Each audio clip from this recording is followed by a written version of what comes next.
So here we go. It's the Kopite podcast.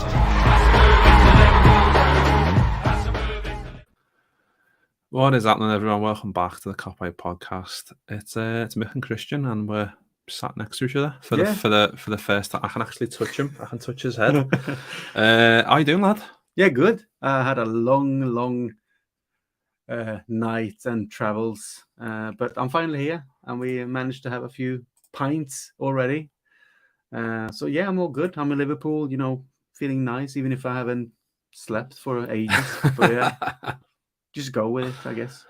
Yeah. So you got here. What was it? 8 o'clock this morning. So yeah, I started my travels at like 7:30 in Sweden last night, or evening, even if you like, and then went on the train for a few hours, stayed at the airport for ages, and went on a plane, and then landed early this morning here. So yeah, it's been a long night. Yeah, and we've had a few bevies down the road. Yeah. We've just got another little one for the to crack on. We'll see how it goes. I was saying before, we need to get some food because it's fucking haven't been eating. It's 12:30, lad. Yeah. So we need to take it easy. To be fair. Yep. Paul's in. Nice one, Paul. Afternoon, lads. Both in the same room together. Yep. And Jack Mac, I know you've rebranded Jack, but I don't know if I prefer Jack Mac. I like Anfield Road TV, but Jack Mac was good as well. But Jack's a good lad. Nice one for jumping in, lad.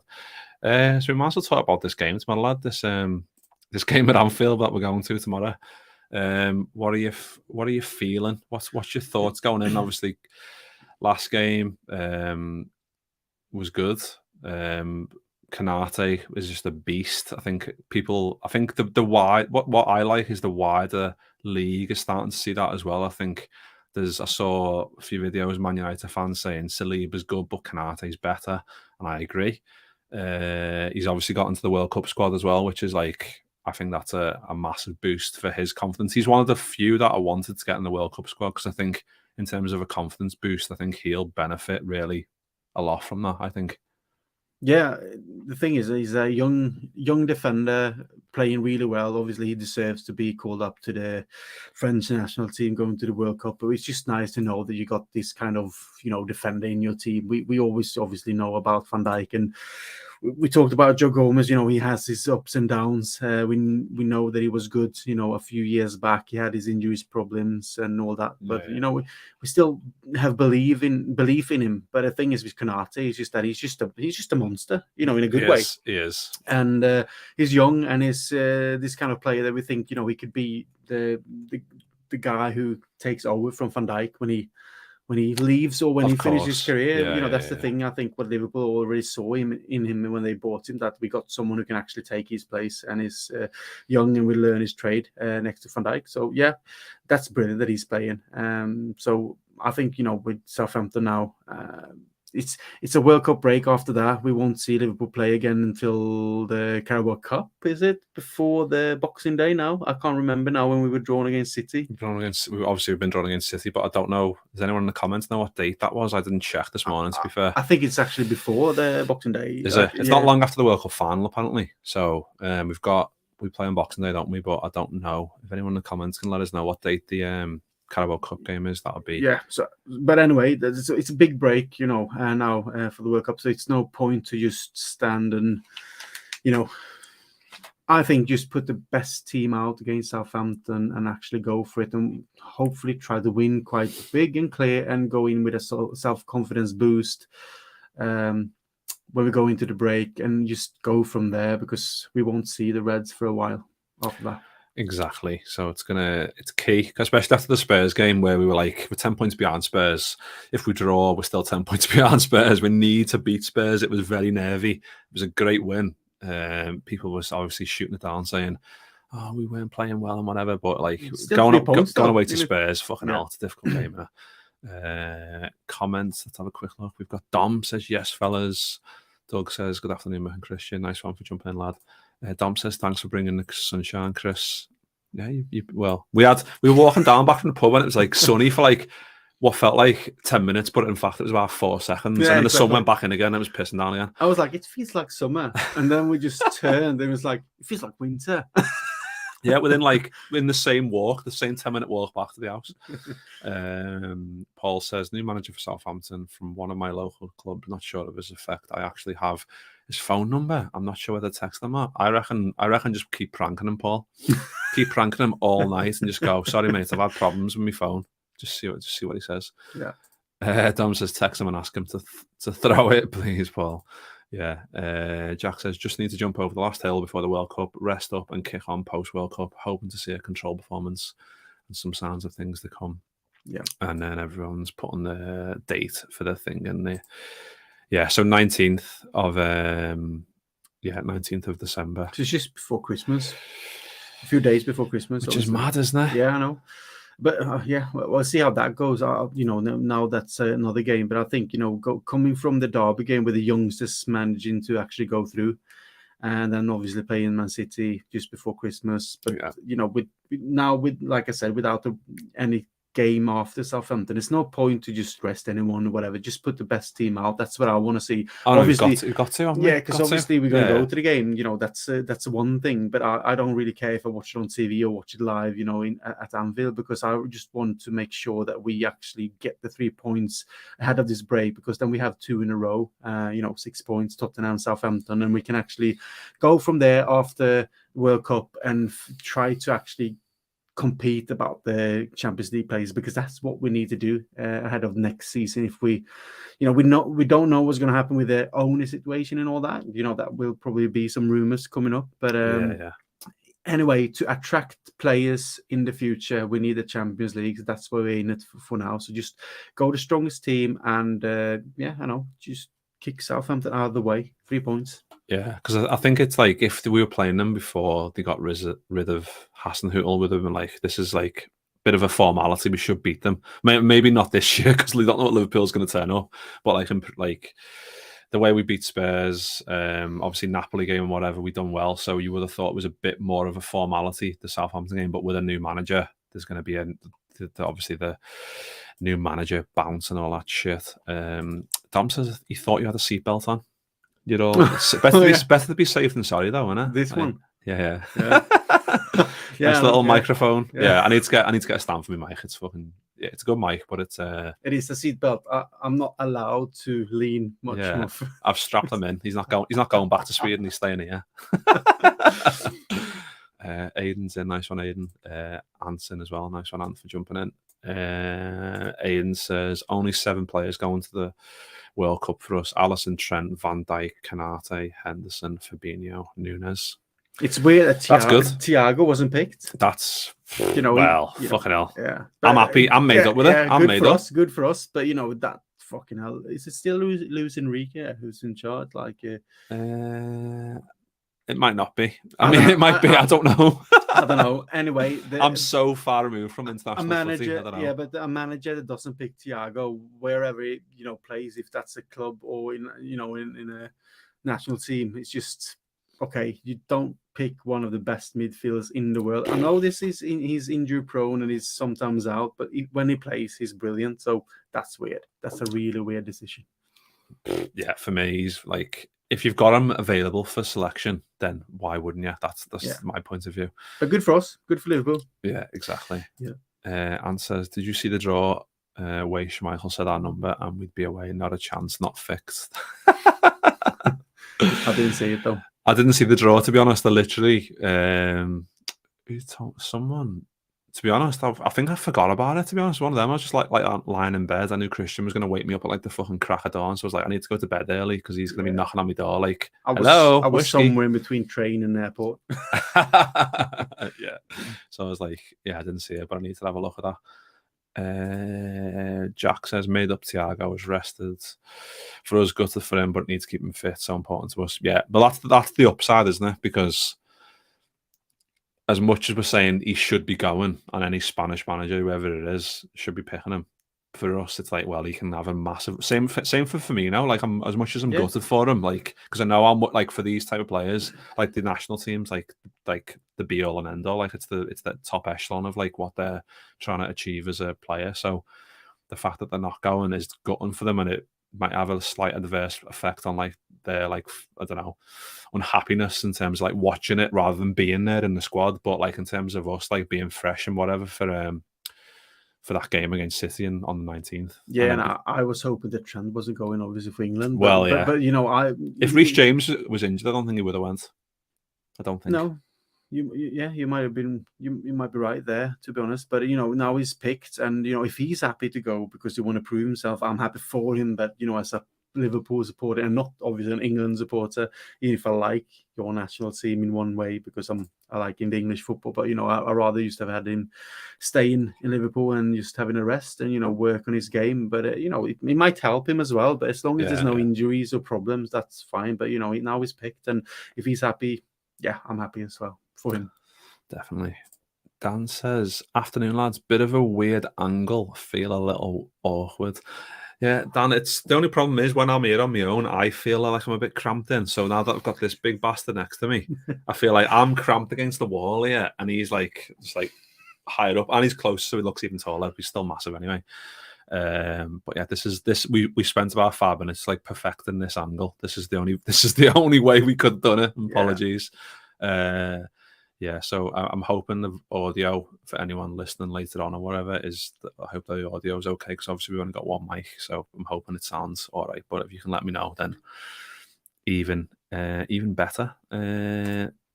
What else have we got in the comments? Answers to Jack, he almost couldn't make it more obvious. Sorry, I missed that one. I think I'm missing all these comments. Sorry, lads, I'm getting like the middle of a combo there.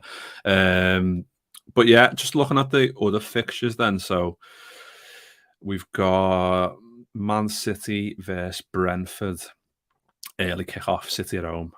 Bournemouth versus Everton, Liverpool, Southampton, Forest, Palace, Spurs, Leeds, West Ham, Leicester, Newcastle, Chelsea. That's a big one. Yeah. Wolves, Arsenal on the Saturday, that is, and on the Sunday we've got Brighton, Villa, and Fulham and United. So just looking at the league slightly, so we're currently 8th, 19 points.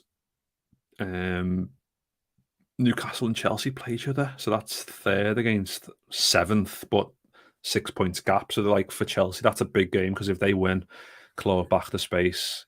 A draw would be good for us. Obviously, if we win against Southampton, we go to 22 points, but only a point behind United if they lose, hopefully. And then we're back into the mix. It only takes a couple of wins, doesn't it? I think that's the point like we're making. Like when we've been shit and losing to like fucking Forest and Leeds, and you're like, oh my god, we're so far adrift. But it only takes a couple of wins, and anyone can beat anyone. It's proven this year. Like this league's just fucking mental, isn't it? Yeah, and that's why it's so important to actually go out and win this last game before the break as well. Because like you said, you mentioned Leeds and Nottingham there, and that should be 6 points, like without any disrespect or whatever. But it should be, especially at home against Leeds. But it is what it is. Sometimes you lose them games. Sometimes you're not in form. That will happen in football. You just have to turn around as quick as you can.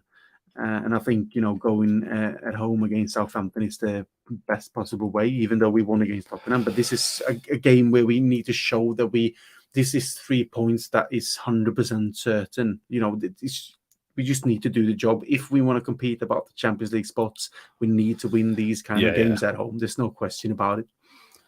Yeah, because currently, like if you're looking at it like league table, the Spurs are 4th.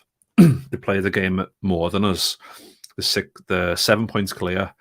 So in the game at hand, we're only 4 points clear. So it's just about those like small little boosts that we can get, especially with a massive gap like before the World Cup. Like we need to, like it'll just be such a fucking letdown if we draw tomorrow, and you're just like, oh my god, like they've got like now a massive gap between the other games. Like a win would just like set us on the right path, start getting players back from injury and whatever, like Jotas and whatever. And hopefully kick on. Dan says, reckon Spurs versus Leeds and Newcastle Chelsea both end as a draw. Yeah, I mean, Spurs lost in the Carabao, didn't they, as well, to Forest. So they're not in the best vein of form. Leeds obviously beat us, the bastards, but yeah, away from home, they're capable of doing anything really. And then Newcastle Chelsea, I think that's going to be a difficult one. I think it just will be a Kristian effect tomorrow. Like I got the, last 2 games I went to was Man United and Everton. It was 4-0, 2-0. I'm going to get it again tomorrow. So it might be, another 3-0. Exactly. Last time Kristian was over, we went to them games and it's like, fuck hell, like that was like when Liverpool were like just in April, was it? Yeah, you'd go to a game and you'd be like, right, what? Like you'd be like rubbing your hands together, like what score is it going to be? Yeah, come on. And it's 4-0 against Man United home and then 2-0 against Everton and. Great week that, but I'm just thinking, I bring a fortune. So come on. That's why I've said you seatbelt in. You're not going. You're staying for the remainder of the season, so we can keep winning. So if we lose tomorrow, everyone will go like, get rid of him. Yeah. Fucking send them back. Send them Never back. let him come back. I love it. So people are just throwing in the team predictions. So let's have a quick look at them. So Jack's gone for Ali, Trent, Kanate, Van Dijk, Robbo, Fab, Elliott, Thiago, Salah, Firmino, Nunes, 3-0 Reds win. Yeah, sounds good then. Aiden says Alisson, Trent, Kanate, Van Dijk, Robertson, Fabinho, Thiago, Henderson, Salah, Bobby, Nunes, all out last game, 4-1 Liverpool. What type of team are you thinking then? Are those the same, Aiden's and... I think I know slightly different. So Jack's got Elliott in. Yeah, I think Elliott will play because he was really good. When he came on against Derby, obviously he showed then.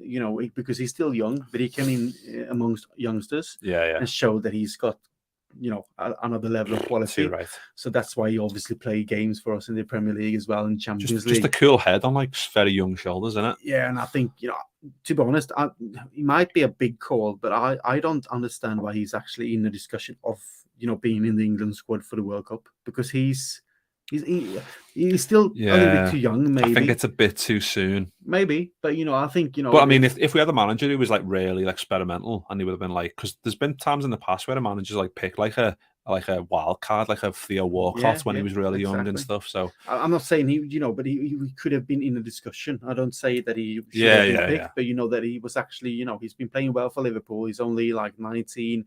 He's a hot prospect for England in the future anyway. But that he's actually been playing that well that he could have been considered for the World Cup squad. That's my opinion. But I think to play him next to Thiago and Fabinho, I think that's my team in what he said there, like with Alisson, Trent, Konate, Van Dijk, Robbo, Fabinho, Thiago, Salah, Firmino, Nunes. That sounds the best team for me, to be honest. Like I love Henderson, but I think at this moment of time, I think Elliott is more of a creative player, young player, and Henderson is good to bring on if you need to. I think at home, I'm more likely to pick Elliott because he's more likely to pick up killer pass than Henderson is. I think that's just my point of view. Like I think Henderson last 20 minutes of a game where if you need a goal, he can provide some energy. I think that's the way we need to go. I think it's like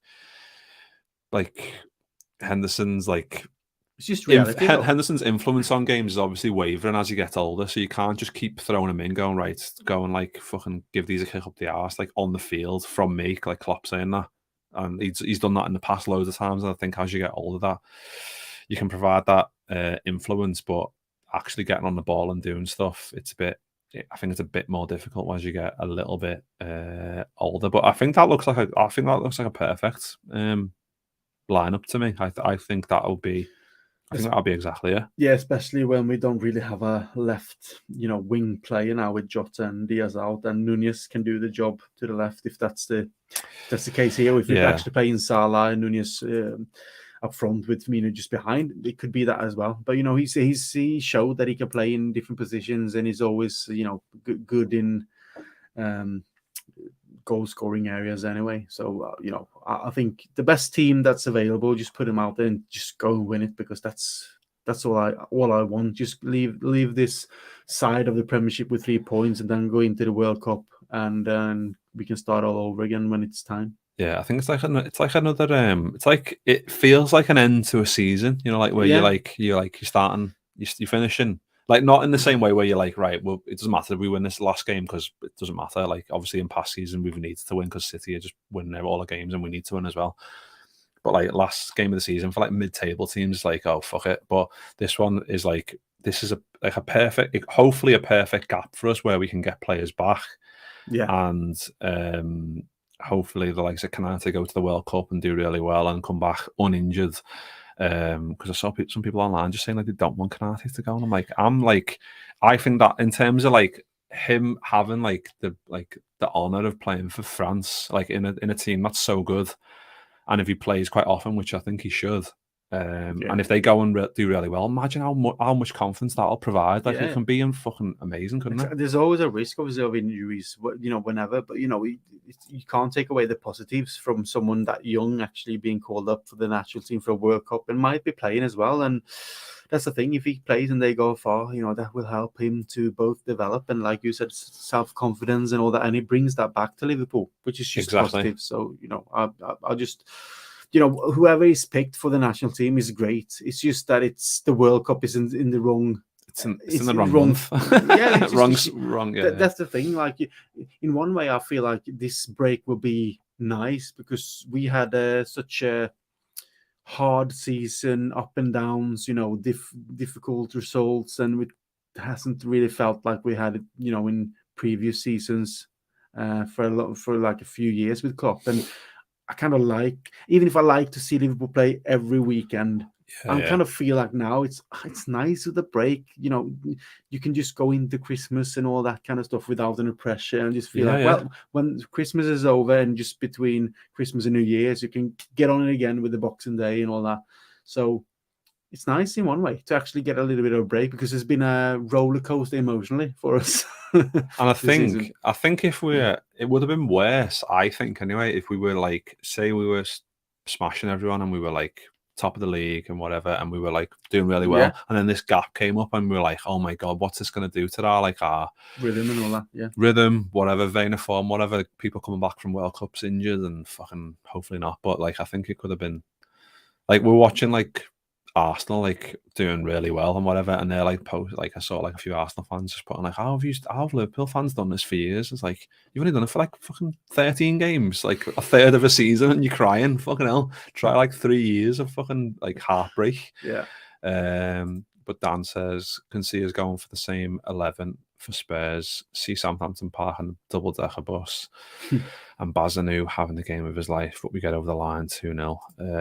And poor Ali, Trent, Gomez, Verge, Robbo, Fabinho, Thiago, Elliott, Nunes, Salah, Bobby 3-1, Salah 2, Nunes 1, and Ward-Prowse for them.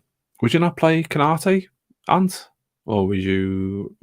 I mean, I think if you're being really nice to France, you don't play him because you want to keep him fit for France so he doesn't get injured. We don't really care about France, we need to win. Yeah. I think we need to win, and I think Konate playing is what we need. Hasheen me says, "Oily money, here we go." That's another podcast. That Hasheen. Yeah, we've already touched on that a little bit. And Kristian's already fought the keyboard warriors. We don't want to talk about that anymore right now. Until it happens, we'll see. If something like that gets close to happening, then we'll see what happens. But I think it's a bit. Well, we can be here for fucking 4 hours, especially on the bevies, just being like, oh, what if? So everyone, we've got a little shot of we've got rum today. Yeah. I'll say today like it happens every day, but we were going to have like whiskey, but we went to the shop and there was no whiskey. So, well, there was, but it was too expensive. We couldn't be asked. So we're having rum. So chin, lad. Cheers. Oh my God. All right. Okay. That's a killer. Aiden says, nice, isn't it? It's good stuff. Just shout out to the Mount Gay family. Yeah, that was nice. It's good stuff. Aiden says Nunes out wide on the left, cutting in on his right foot, looked dangerous last week for Spurs. Yeah, I think we discussed this in the review, didn't we? Like Nunes is just hilarious. The chaos is hilarious because it's like it's like when Robbo, like Nunes will be over there and Robbo can see the space, play it into the space. No one's going to beat him for speed because he's absolutely rapid. No one's beating him for pace, but it's when someone like faces him up and they're basically saying, go on lads, try and go round me. that's when I worry a little bit because he's capable, but I worry about how he's gonna do it. Like, is he gonna like fuck it up? But then that's like it just feeds into the chaos that we love about him. Like it's box office, isn't it? Yeah, and even the penalty against Derby, it's like one of them. Like he comes up because I saw loads of penalties on Twitter that he scored for Benfica, and they were like, why is he's not our penalty taker? Someone said, and you posted it. I was like, this is brilliant penalties. And then you watch that penalty they scored against Derby. It's still a great penalty, but it's still this chaotic. It could have gone. It could have saved it. Exactly. It could have gone wide, whatever, because it didn't fit. But it's just the way he is. That's just the player he is. We still have to just, understand that he's still, even if he's not young, he's still young, and like we said before, he's raw and all that. So it will take some time before he's actually formed into this Liverpool player, and because he's South American as well, they do a little bit what they want, and that's fine. But as long as he actually scores, create chances, he's involved in the game, and puts balls into the box for other players as well, as he's done. Like Salah could have scored against Tottenham when he was.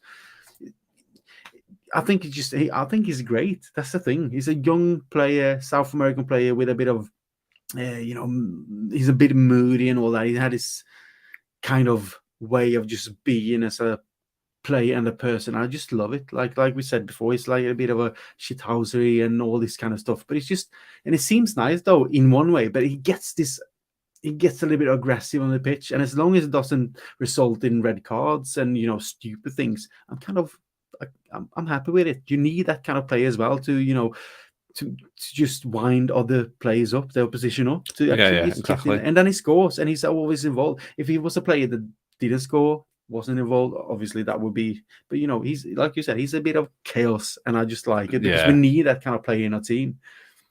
So yeah, brilliant. Aiden says no sound. Can you hear us? Let us know if everyone you can hear us or not. According to our side, there's like the mic can hear us, so and still got comments in. So Aiden, might just be you, lad, but let us know. We'll keep talking anyway because we want to just keep chatting. Ant says Klopp's presser 1:30 tomorrow. So yeah, I was at 1:30. I'll be 1:30 today, won't it? Prior to tomorrow. So be interesting to see what he says in terms of who's available. Yeah, everyone can hear us. Nice one, lads. Right, Jack says seen a chart of his progressive passes of Elliot. Seen a chart of progressive passes for Elliot compared to the rest of the players in the Prem. He's up there at his age. If he wasn't the Red, we'd be screaming for Klopp to sign him. Easily valued at 50 million. Have you seen this graph? No.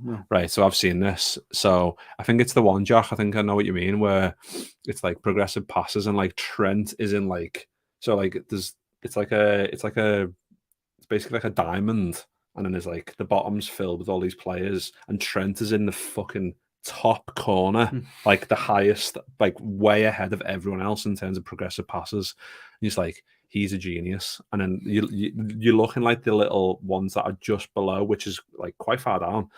So Elliott's in there. I think De Bruyne is in there. There's a couple of other players that you're like, yeah, they're quality players, but Harvey Elliott is in that. And I have, apologies, I haven't got the screenshot for people like watching, but it's on Twitter. If you search like Trent or Elliott or whatever, I'm sure it'll be there somewhere. But that's the thing, he's only 19, and I think he's playing for us like week in and week out now, and he's taking a spot from Henderson, obviously, because there's people, when Henderson is getting older, even if we love him, he's the captain, all that. We got the youngsters; they need to play to progress, and Elliott is showing that he's got the skills for it. And I just think, if he continues to play, he will become great. Even if it's not the quickest player, but he got the brain and he got the technique, and he's got the skills for it. So he could be a great playmaker in the midfield for Liverpool, even if he plays further up on the pitch, or if it's actually playing in midfield, just to be someone who can, because he's got this passing in him, and I think it's just really, really great. That's why we bought him. He was a prospect. Real Madrid wanted him as well. Exactly. Loads of clubs wanted him, and we landed him because he's obviously a Liverpool supporter as well. So, we should just be happy that. But that fits into it. Like, my alarm saying take the cans out the freezer. Yeah, but then I feel like that helps him because like if he's a Red, he's been a Red all his life. His dad brought him up that way. When he plays for Liverpool, that transfers itself onto the field as well. Yeah. Like he's really fucking quality, like the passing, like Kristian said, like all the good stuff that he can provide. But then he's got the added layer on as well that he's a fan as well. So it's like he's one of us, but on the field, and you can't get enough of those people on the field. I think, especially when you're in a situation like we are at the minute where you don't know what Liverpool's going to turn up. The more those players you got on the field, the more that what you want is going to be displayed. And I think that's like something that I think. I don't know if do we take it for granted? I don't think we do, to be fair, because he's only been in the squad for a couple of years. But Yeah. I feel like going forward, like fucking hell, he can be like, considering what is he 19 now? Is he? I think, yeah. Like fucking hell, like how good can he be? Like Jesus Christ, Yeah. like. You know, that's the thing. You know, it's you can never compare anyone to Steven Gerrard because he came on when he was 18, and when he was 19, 20, he was flying. He was, you know, sorting out England's midfield when he was 20. You know, he was brilliant. But you know, if someone can come close to being a talent in that kind of bracket, yeah, Elliot's got the skills for it. Exactly. Not the same kind of player, but he got the skills to.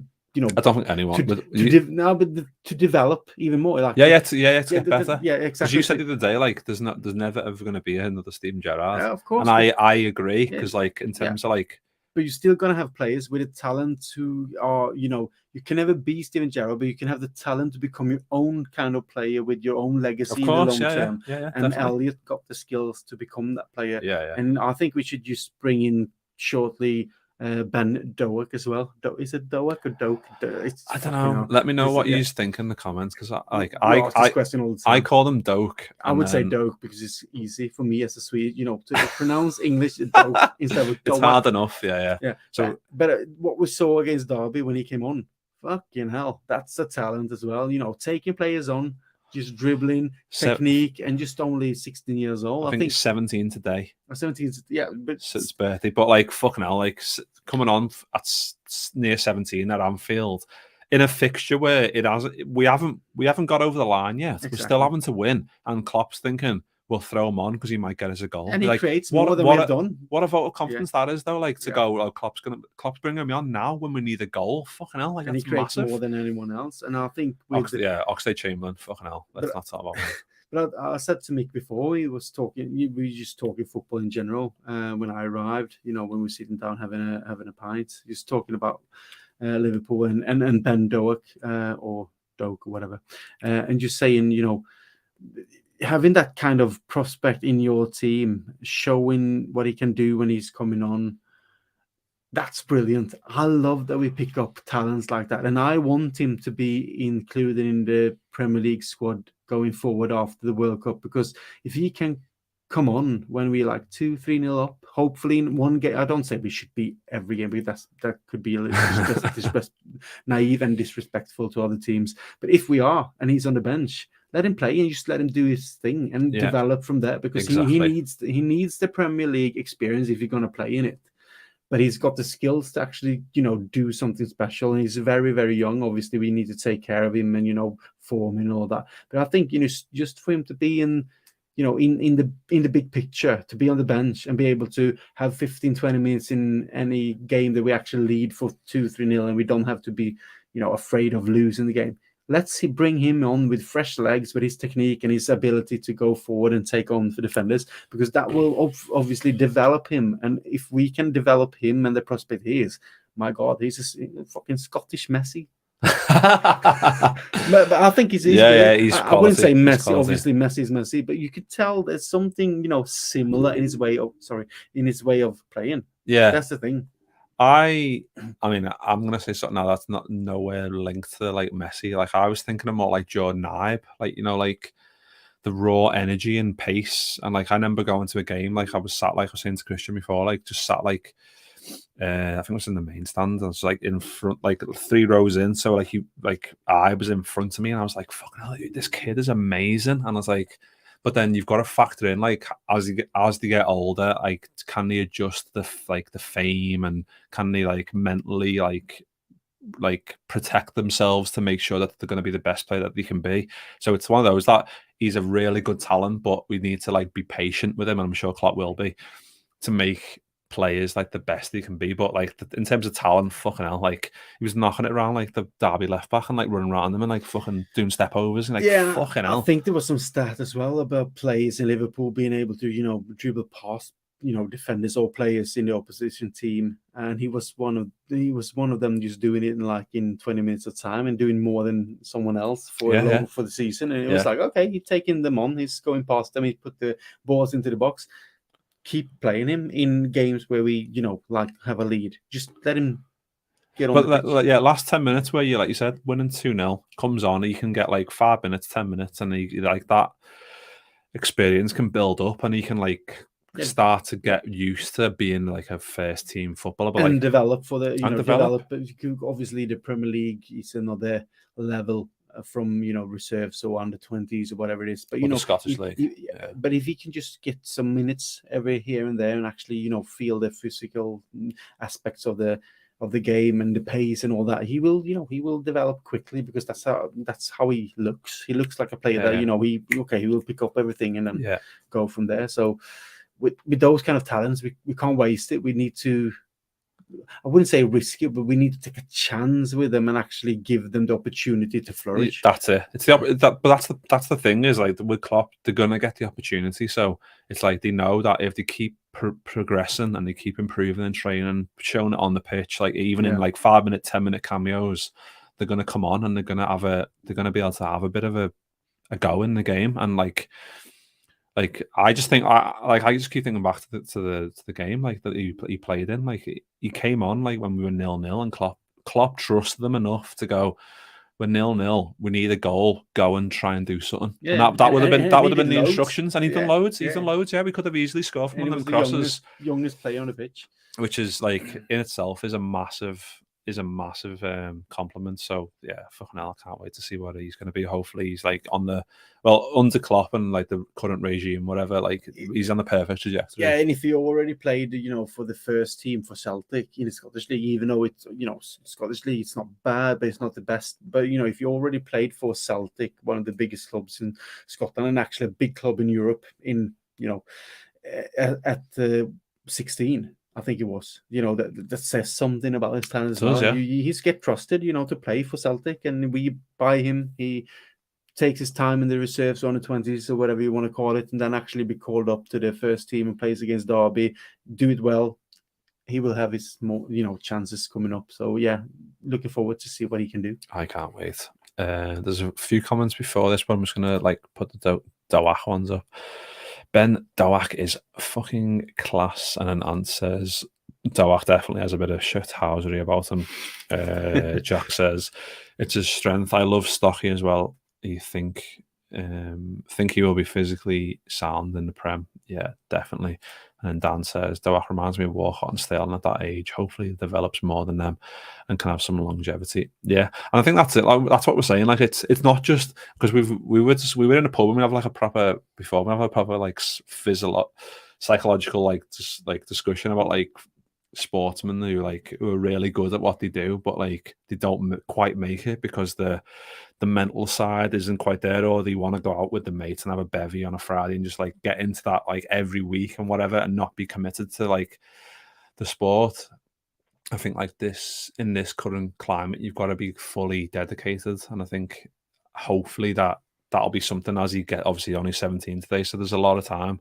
Hopefully he'll be proper dedicated to the sport, and he'll want to be good for Liverpool, and it's he'll start to understand the culture of the club, and it's another layer with Liverpool. I think you've got to understand the extra stuff as well, what the city is and whatever, fight for the badge and whatever. I just feel it's a different layer. So hopefully, because he's been here from a young age, he'll get that as well, which would be good. But just going back, Sterling is overrated, by the way. Sterling. We were watching put on Sky Sports. Kristian was working a little bit, and then he sat next to me, and I had City's put Sky Sports on. It was City's best Premier League goals, and it was fucking Yaya Toure, David Silva, Aguero, and it was Raheem Sterling, De Bruyne, and it was Sterling. I was oh fucking hell, I keep forgetting he went to Chelsea. And but it's like you guys say in the comment, it is another Sterling. It's one of them that you need to when Sterling joined, we weren't in the greatest position, I suppose, in terms of where we're going to go forward. But at the moment, like with Klopp and he signed a new contract and whatever, there's a clear there's a clear line where you can go. Like the only way is up. Like if you provide like the right things that he wants in the position that he wants, then you're going to get played. It doesn't matter. Like even if it's like cameos and whatever, he's going to put you in, and he put him in the game where we needed to score. So yeah, and that's the thing, Sterling. When he came up for Liverpool, like we talked before, and I said, I was really excited about when he came through, and when he played under Brendan Rodgers for that season when we almost won the league. He was brilliant with Sturridge and Suarez. And we thought, like, yeah, this, he's going to be something special. But the thing is, when he went to Man City, I think that he kind of, obviously he played in a great, great team, because they are a great team. You can't say anything about that. We're great players. And it's been good. But I think he hasn't reached the level that we thought that we were going to see when he came through for Liverpool. I think he's actually stopped a bit in his development. And now he's actually in Chelsea. And I don't see him as a superstar or a super player. I think he's good, but it's not the top level that we thought when we saw him in Liverpool. That's my opinion. But I think when he came to City, he has scored his goals. He has been winning trophies in a good team, and he's played his part. But I was expecting more from what we saw in Liverpool when he came through as a 17, 18-year-old. And I wouldn't say that if he would have stayed in Liverpool, that he would become better. I don't say that, but I just think that he didn't reach the level that we thought. I think he's a good player. But he's not someone that I would say, yeah, bring him back to Liverpool because he's great. No, yeah, I don't think so. I think a few years before, like, I still think he's a danger anyway. Like, but when I've watched Chelsea recently, they play like, I don't know if they play like a different style. Like, it's not the same. Like when he faces someone up 1v1, he will beat them. Like, it's like I'm as sure as that as like Eden Hazard, like 1v1 and 1v1 situations. Like, it's the certain players that you just know are going to be amazing, and he's one of them. Like, can just take anyone on. Doesn't matter who they are. But sorry, let's just get into these comments quick. Dan says, I agree on Elliot. Actually think he should be in the squad. Wouldn't have Gallagher or Grealish ahead of him. Good for us though. Get some rest and training time. So yeah, Dan agrees. But I think if you look at Gallagher there in Chelsea, is it because he was on loan at Crystal Palace, did well, and then came back to Chelsea, has been doing well, but I wouldn't say he has been doing the same as Elliott for Liverpool. And Grealish that's the discussion though, because he's a great player, but you just don't come to his right in Man City. In Aston Villa, he was great. Yeah. But in the way that Guardiola plays, the system he plays, he doesn't come to his right place. Like, he doesn't get the freedom that he needs because he's a creative player. That's my opinion on Grealish. But I think Elliott should be considered in that discussion, that he could have gone to the World Cup instead of Gallagher or Grealish, to be honest, because he's been playing that well for Liverpool this season, and he's very young and he can do the unpredictable and all that. So yeah, that's a fair point. Yeah, definitely. I mean, like Dan says as well, like, I'm glad he isn't, because it gives us more rest time. But Gary's in. I'm sorry. I think I put one of your comments up earlier, Gary, so apologies. But yeah, it says tally ho all. Jack says, do you lads and chat see Elliot playing higher up the pitch long term post Salah after he retires? If Harvey can develop his game, his defensive side of the game, it will massively help his development. Yeah, I think this is one of the I suppose bigger questions for Harvey Elliott, because I think for Blackburn he was playing right wing sometimes, he was playing in the midfield sometimes, he was like quite versatile. And he's done that for us this year, because Salah's been like right forward and Elliott has been like right wing, covering that, like doing all the legwork that Salah's done for like 4 years, basically, like cracking back and closing down and whatever. Elliott's done that, and in the City game, Elliott was fucking like perfect at that, covering for James Milner down that side, and he was really good at that. So it's something that I think as he gets, he's 19, like as he gets older, this, like all of this stuff he'll start absorbing, and he'll come to the point where he's got a really good foundation, a good base as a footballer, like good passing. I'd like him to be quicker, but I still think he's quick enough to get past people. He's got a good agility, he's got a good eye for the pass, he can score, we've seen that. So there's a lot of positives there. I think ticking boxes, he's perfect in terms of what he is as a midfielder. But what are your thoughts on that? Like playing right wing? Yeah, well, I'm thinking more of him like a player that will be creative in the middle of the park. Like, I know that he played for Blackburn on the right wing, but I think he's more suitable as it's hard to compare players, but I see him as our future David Silva. Like, I'd love that. Yeah, I mean, the thing is, he's got the creativity, he's got technique. He's not quick, but he's got the pace. Yeah. But he's clever, and he knows how to play a little bit a little bit like 1-2 with players. Like, just play the ball, go past the player, get it back, and find another one. Quick play. And I think that could be, in a midfield three, that he can actually play in that position like David Silva did. And it's harsh to compare him with David Silva, who's great, but I see that kind of skills in him to play in that position for Liverpool. And I think as a winger or even further up the pitch, yes, in a 10 role, yeah, absolutely, but I don't see him as a winger, because I don't think he doesn't have that kind of. He has the pace, but not in the same way as we want to have, like Nunez or Salas. Like, you know what I mean? Or Manes or Jotas or Diaz, whatever. Diaz. But he's got the more creativity style of play in the middle of the park. As a 10 player. As a 10, I think he would be, if we could find a way somehow to kind of get him into a 10, I think that would be perfect. If he could play like the way he's playing now at the right of a 3. But I think closing down. I think he's perfect. Yeah, I think it would be the natural. It's hard to take when it's time for Hendo to go. I think it would just be the natural play to have in that position. Yeah, that's what I feel when I look at him playing and the way he plays. He's a link-up player. He got the passes in him. He's got the creativity.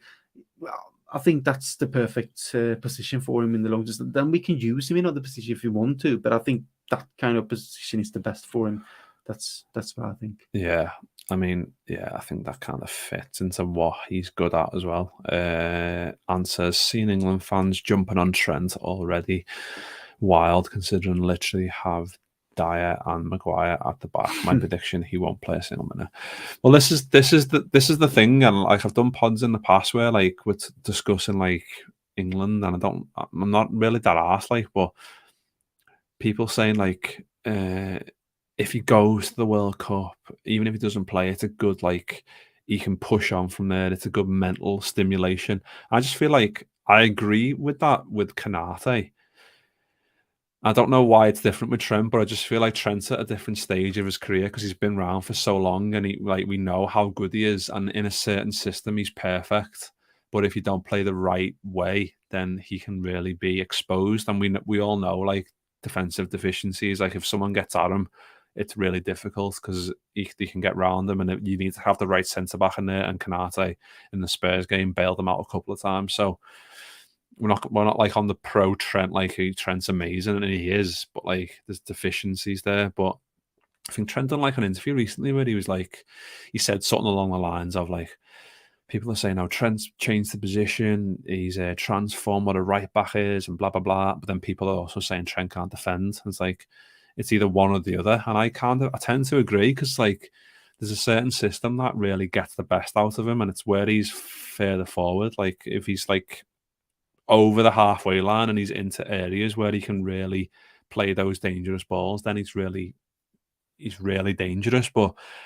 And he can do that from obviously deeper as well. But it's when you're playing against a team that can get at you and stuff, then that's when I worry a little bit. And I think I said this to you like just over like WhatsApp during the Spurs game. I said to Kristian, I was like, let's take Trent off and let's put Gomez on, because Perisic was just basically cutting inside, whipping those balls in. Kulusevski come on, obviously got the assist, but he came on and he was doing the same thing in Robertson. He was cutting inside, whipping those little balls in. I think that was the way to go against us. So I think, but you could probably do that against any team. But I think the way we are at the minute, like we're not probably in the best confidence and whatever. So it kind of all feeds in. Like if we're in the best confidence, Trent maybe does better against these players. But the fact that we're not in the best position, it's a bit more difficult, isn't it? Exactly. I think we've seen Trent before in this team. When everything has been in rhythm, and we've been playing we've been one of the best teams in the world in terms of playing football, and we know that he can defend. It's just this season he's been out of form. He hasn't been himself, and I agree with you what he said as well. He transformed that position to be his own. He turned out to be one of the best right wing backs in the world. Loads of assists, scoring a few free kicks and goals. Being part of being a creative player from that position. It was a modern type of new kind of position and player, and he just showed that this is my kind of position and no one else will be near it. And the numbers speaks for itself as well. And I just think this season just is more of a collective problem. It's not just only him. Yes, he has not been as good as we are used to, but he can defend. We can see that he's defended. It's just this season that he's been a little bit more sloppy, and he hasn't been having the centre backs in form as well, because they've been covering up for him. And even Klopp says, his first task is not to defend, it's to actually go forward and be creative and help the offensive, because we've been so solid with the centre backs and the midfields like Fabinho before. Yeah. They've been covering space, and Henderson as well. So when Trent has been going forward, we have had other players covering space for him. Yeah. Now that's haven't happened in the same kind of on the same kind of level as before. That I just think with Trent, no one can say that even if he's much better going offensively as a player than defensively, but still he's a world-class player, still very young, but he's been around now since he was 18. What is he now, like 23, 24? Yeah. He's won all major trophies in club football, and he's still ongoing. It's fucking hell, it's Trent in a position where we just think, everyone talked about Candela and Cafu's and Roberto Carlos back in the late 90s. No one was mentioning their defensive skills, weren't they? Exactly, It's the English press though as well. I think I've said to you before. And Trent still, smashing them with numbers, like with assists and goals. He's just made. That's why like Cafu and them kind of players always said, like he's done something new here. He turned that position into the Trent position, and he's brilliant. But he's a little bit more less good at defending, but as long as we can just click and get the team going, he will be brilliant again, and the numbers will show it for itself. With all the assists he does. When he puts up his boots, far from now, he will have so many numbers, just being like he's one of the greatest that we ever seen in the world football in that position.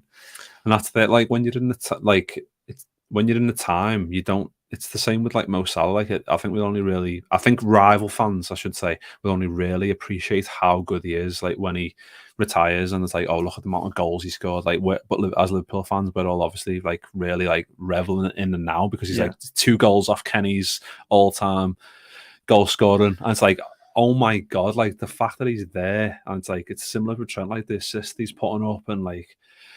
I think it's like an English thing where you're like, we were watching like I mentioned, like we were watching it like Man City like scoring loads of goals, and like Southgate popped up like as defending for Middlesbrough. So we were talking about Southgate and the England squad a little bit. And it's like an English thing when you're like, your right back should defend, and I get it.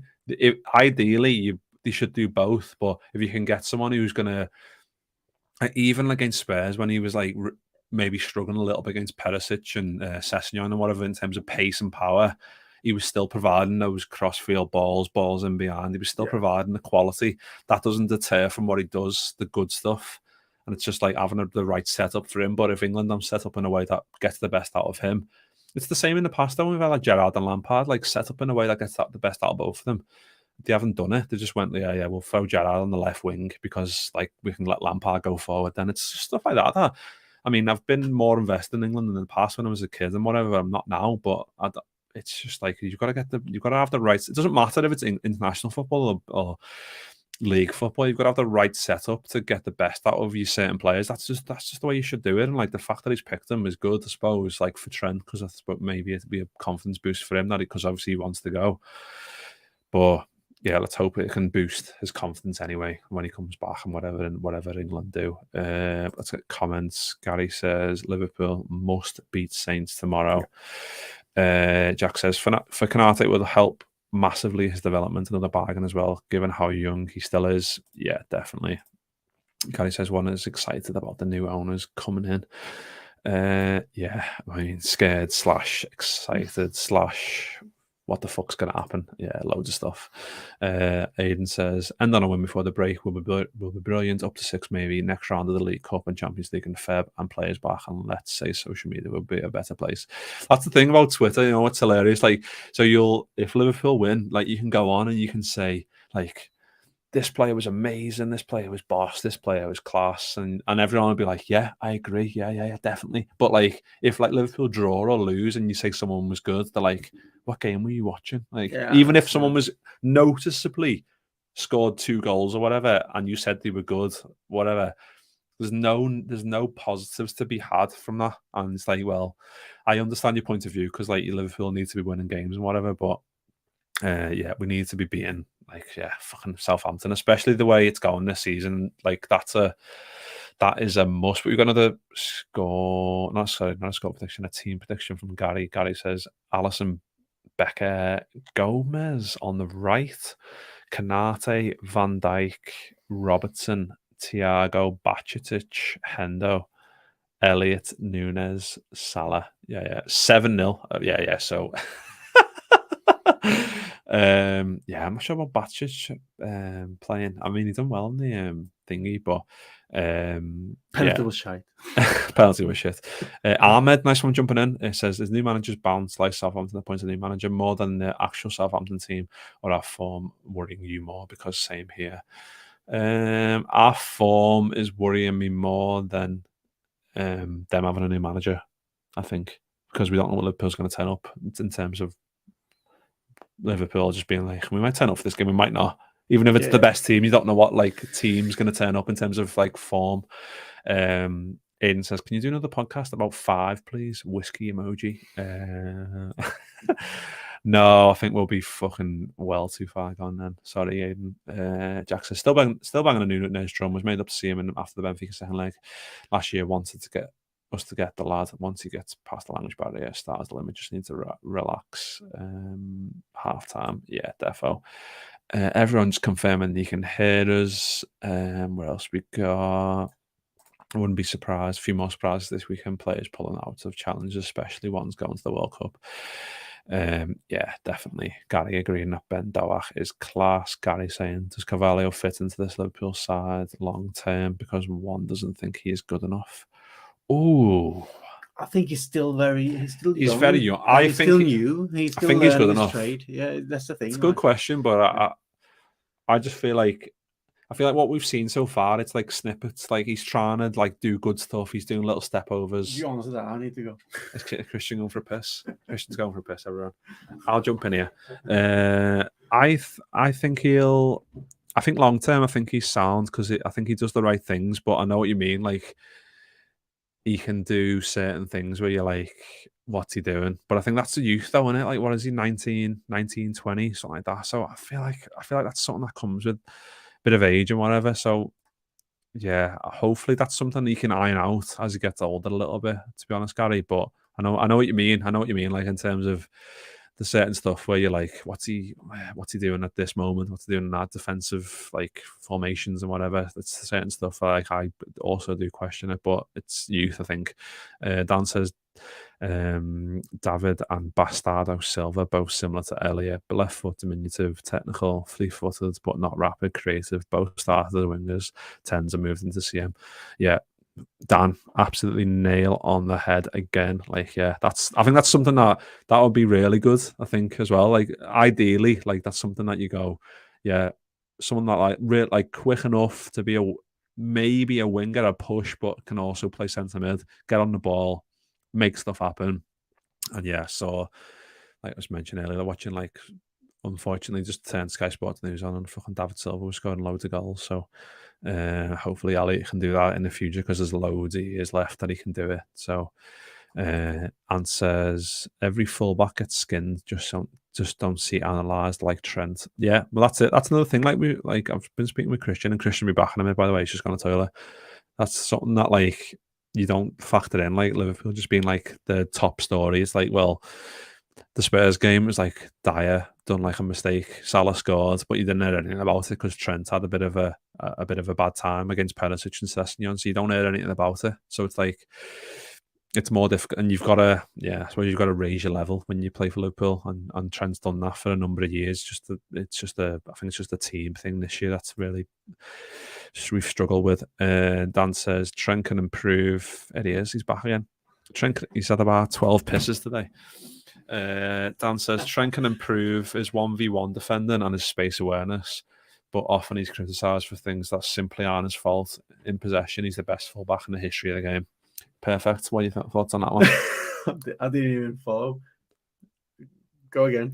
Trent can improve his 1v1 defending and his space awareness, but often he's criticised for things that simply aren't his fault. In possession, he's the best fullback in the history of the game. Yeah, I agree that, sometimes it's a little bit too easy to just complain about his, game or whatever.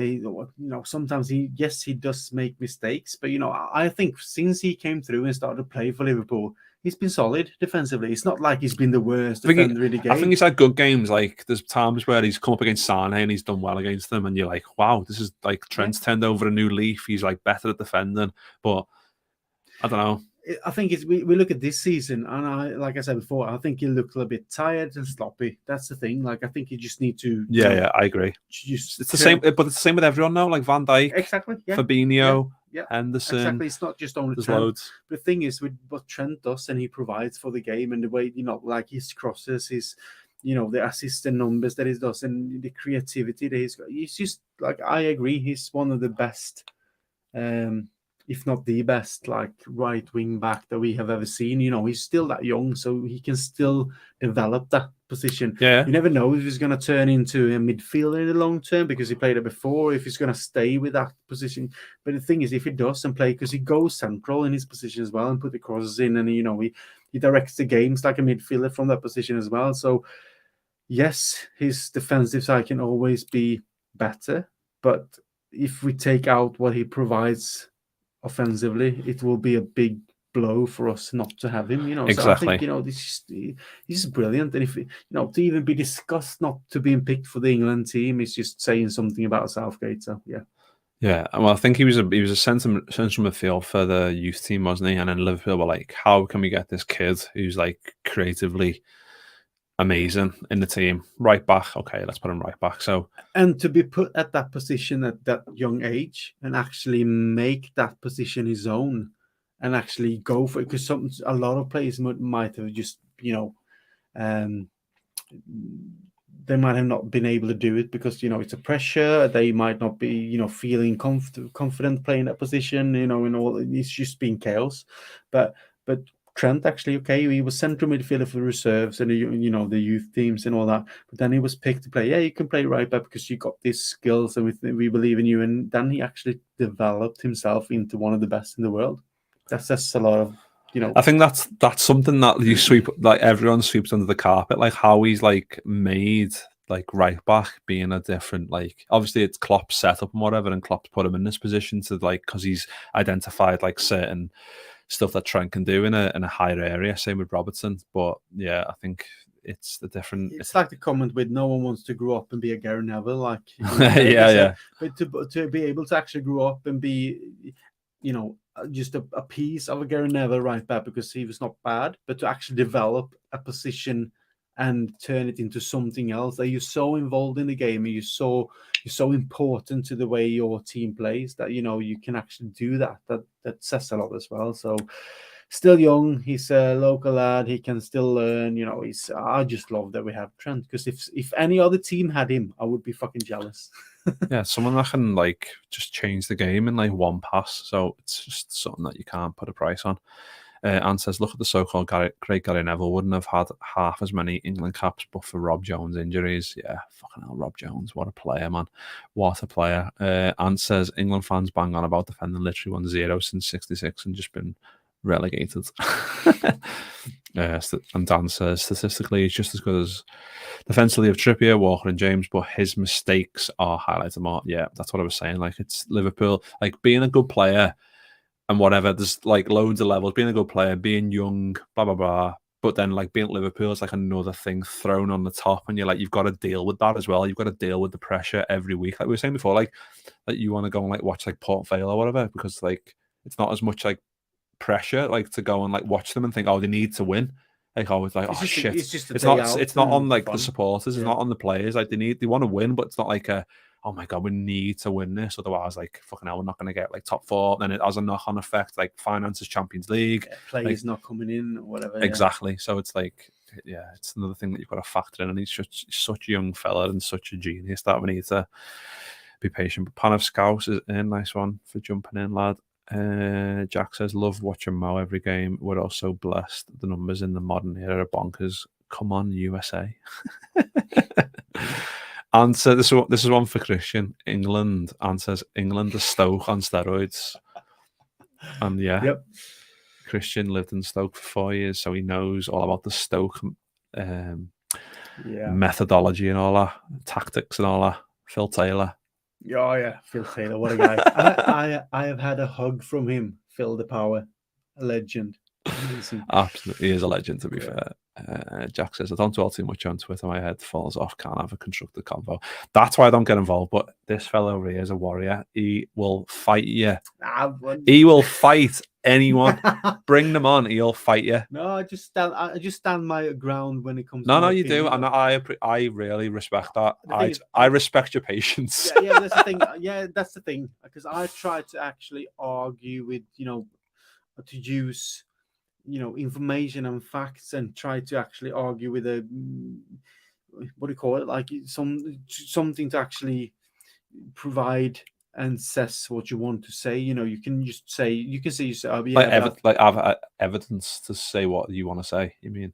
Yeah, but it's just like you can say something like, yeah, but this, and then you don't have anything more, but you can actually, develop your argument. Exactly. Yeah. You know what I mean? It's sorry for my English there. I can't really, but that's the thing. Like, I want to, people to actually come back to me with a reply saying, I think this and why and blah, blah. And I can respect that when people just go like idiots and just have a line saying, yeah, he's bad, or this is this, and they don't have anything more. It's like, well, okay, then your opinion is nothing worth to me because you can't explain it or actually develop it for me and try to actually, I wouldn't say change my mind, but I can explain it in a way that I can, I understand it and I respect it, but I don't agree with it.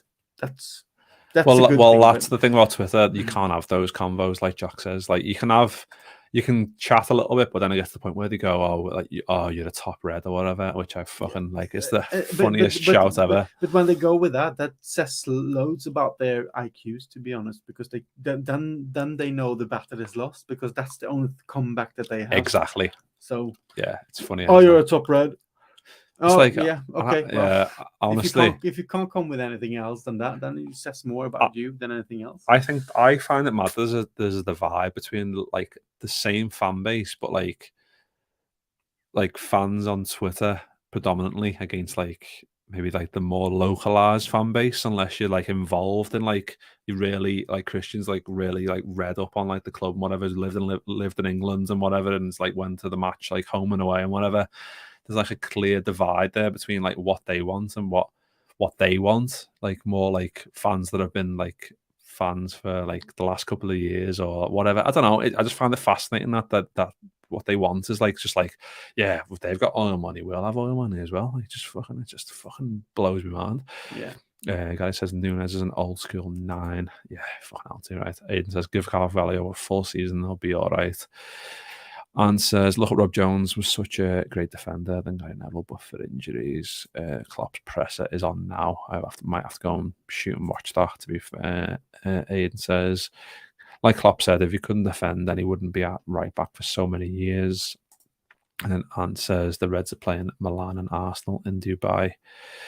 And Ant says, refuse to talk about people that say the shite top red. Yeah, it's funny, innit? Like, it always makes me laugh when you see people like just saying like top red, and you're just like, fucking hell. Like, it's just, I don't engage, to be fair, because I just feel like I'm going to bang my head against the wall. Like, that's what I feel like I might as well do. Like, in terms of like trying to give my point to you, and then you say, oh, yeah, but this, and it's like, well, that point has got no relevancy to what we're talking about, but you're going to say it anyway because you want to like point score like fucking virtually about like what I'm trying to say. I just found it mad. Paul says, I loved Rob Jones. I had a time on Question of Spire. It always thought it was him.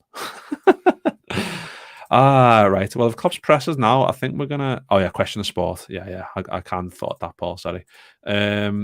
Yeah, we've done an hour and 10 minutes there, Kristian. So I think we'll get out of here. I managed to piss in between. Well, I'm dying for one. I thought I need to stay because I need to piss when you did. But I don't want to like leave the screen open because no one would be left. But I was like, I can hold on. But then I was like, nah, I can't. Here we go. Yeah. That's But it. if you look on the ticker on the bottom, you can see, apologies to anyone listening like on Spotify later today, we've got a new partnership with Jack Design. So if you go to jackdesign.uk/shop, you can go on his website, find some Boss hoodies, Salah hoodies, calendars with loads of Boss kits in, t-shirts, prints. T-shirt is brilliant. Klopp, yeah. Klopp t-shirt, which we're giving away, which ends tomorrow. If you want to get involved with that on Kopite Podcast Twitter, then you can get involved with that. But yeah, there's loads of good stuff on there. So if you get to the end and you go to checkout, press in discount code, enter Kopite10, and you'll get 10% off. So like I was saying last time, if you get to the end of your adding stuff in, you buying Christmas stuff, you get 50 quid. You type in that code, you'll get 10% off. So you get a £5 off. So you get it for 45 quid. So if you're going to go to somewhere else similar, then I'd reckon you should go over to Jack Design, because there's stuff, and it ships internationally. So if Kristian wants something in Sweden, he will send it to him. So loads of good stuff on there. So go and get involved in that, because it helps us do more shows like this. Get involved with you guys, because it's been fucking comments have been amazing. Thank you very much for all that. Sorry if I missed any. I don't think I did, but there's been loads. I think we got through them all. Aidan says, great listen and chat, lads. Can imagine it's going to be a Boss weekend. Yep. I'm already knackered. As I was going to say, Jack says, bell to show, lads. Kristian, enjoy your time in Liverpool. Jack, if you're about, just give me a text. Meet you up for a pint if you're about. Anyone else in the comments, if you're local to the Liverpool, just message me on Twitter and we can meet up for a bevy, no probs.